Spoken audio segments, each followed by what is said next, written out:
Hello everybody! So, papakita ko to sa inyo. I used the Style Fit hair color. The shade is ST11. So, it's actually milk tea ash gray color. So, this was what happened to my hair. Nilagay ko siya sa roots ko.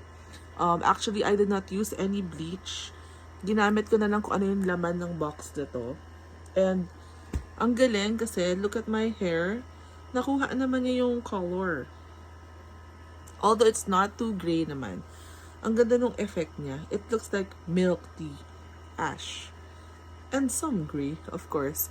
Pero ang maganda dito sa hair color na to, when I applied it, madali lang siya kasi there's this container, tapos lagay niya lang yung, i-mix niya lang yung color niya, at saka yung, what do you call this?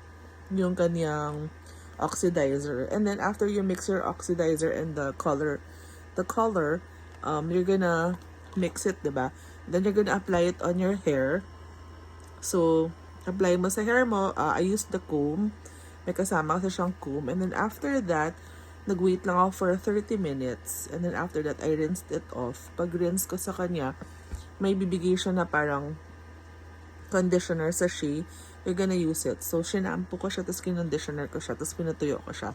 Then afterwards, it looked like this na.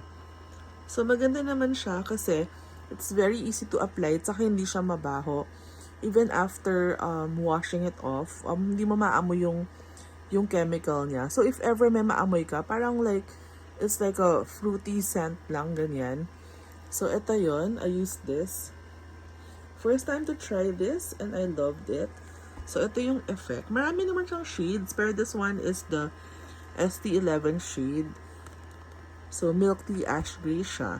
Pero marami pa siyang other colors available. Pero if you want to try it, look for this brand.